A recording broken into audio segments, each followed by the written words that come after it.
Hello students, neat ವಿದ್ಯಾರ್ಥಿಗಳಿಗೆ ನಮ್ಮ KA ಕಡೆಯಿಂದ ಈಗ ಒಂದು ಬಿಗ್ ಅಪ್ಡೇಟ್ ಬಂದಿದೆ ಅಫಿಷಿಯಲ್ ಆಗಿ. ಬನ್ನಿ ಅದರ ಬಗ್ಗೆ ನಾವು ಈ ವಿಡಿಯೋದಲ್ಲಿ ಇನ್ಫಾರ್ಮೇಷನನ್ನು ತಿಳ್ಕೊತಾ ಹೋಗೋಣ. ವಿಡಿಯೋವನ್ನು ಸ್ಟಾರ್ಟ್ ಮಾಡ್ತೀನಿ. ಅದಕ್ಕಿಂತ ಮೊದಲು ನೀವಿನ್ನು ನಮ್ಮ ಚಾನೆಲನ್ನು ಸಬ್ಸ್ಕ್ರೈಬ್ ಮಾಡದೇ ಇದ್ದರೆ ಈ ಕೂಡಲೇ ಚಾನೆಲ್ಗೆ ಸಬ್ಸ್ಕ್ರೈಬ್ ಮಾಡ್ಕೊಳ್ಳಿ. ಸೊ ಈಗ ನಾವು ಇನ್ಫಾರ್ಮೇಷನನ್ನು ತಿಳ್ಕೊತಾ ಹೋಗೋಣ. ಸೊ ಹೌದು, ಇವತ್ತೇ ನಮ್ಮ KA ಕಡೆಯಿಂದ 2 ಅಪ್ಡೇಟ್ಸನ್ನು ತಿಳಿಸಿದ್ರು. ಅದೇ ನಿಟ್ಟಿನಲ್ಲಿ ಈಗ ಇನ್ನೊಂದು ಅಪ್ಡೇಟನ್ನು ಸಹ ತಿಳಿಸಲಾಗಿದೆ. ಆಫಿಷಿಯಲ್ ಸ್ಲೈಡ್ ಈಗ ಸ್ಕ್ರೀನ್ ಮೇಲೆ ಡಿಸ್ಪ್ಲೇ ಆಗ್ತಿದೆ, ನೀವೀಗ ನೋಡ್ತಿದ್ದೀರಾ.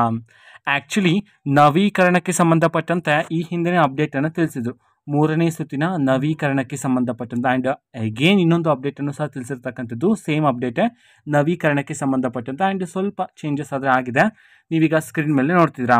ವೈದ್ಯಕೀಯ ದಂತ ವೈದ್ಯಕೀಯ ಸೀಟುಗಳಿಗೆ 3ನೇ ಸುತ್ತಿನಲ್ಲಿ ಭಾಗವಹಿಸುತ್ತಿರುವ ಅಭ್ಯರ್ಥಿಗಳಿಗೆ 18/10/2025 ಬೆಳಗ್ಗೆ 9ರಿಂದ ಸಂಜೆ 5ರವರೆಗೆ ಇಚ್ಛೆಗಳನ್ನು ದಾಖಲಿಸಲು ಅವಕಾಶ ಅಂತ ಹೇಳಿ ಈಗ ಅಫಿಷಿಯಲ್ ನೋಟಿಫಿಕೇಶನ್ ಮುಖಾಂತರ ಮಾಹಿತಿಯನ್ನು ತಿಳಿಸಿರ್ತಕ್ಕಂಥದ್ದು. ಅಫಿಷಿಯಲ್ ನೋಟಿಫಿಕೇಶನ್ ನಾವು ಈಗಾಗಲೇ ಟೆಲಿಗ್ರಾಮ್ ಚಾನಲಲ್ಲಿ ಅಪ್ಲೋಡ್ ಮಾಡಲಾಗಿದೆ.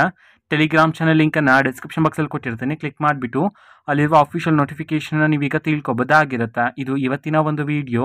ಮತ್ತೀಗ ನಾವು ಟೆಲಿಗ್ರಾಮ್, ಇನ್ಸ್ಟಾಗ್ರಾಮ್ ಮತ್ತು ಫೇಸ್ಬುಕ್ಕಲ್ಲೂ ಸಹ ಈಗ ವಿಡಿಯೋಸ್ಗಳನ್ನು ಅಪ್ಲೋಡ್ ಮಾಡ್ತಿದ್ದೀವಿ. ಈ ಲಿಂಕ್ಸ್ಗಳನ್ನು ಡಿಸ್ಕ್ರಿಪ್ಷನ್ ಬಾಕ್ಸಲ್ಲಿ ಕೊಟ್ಟಿರ್ತೀನಿ, ಕ್ಲಿಕ್ ಮಾಡಿಬಿಟ್ಟು ಫಾಲೋ ಮಾಡಿ. ಓಕೆನಾ? So thank you, bye.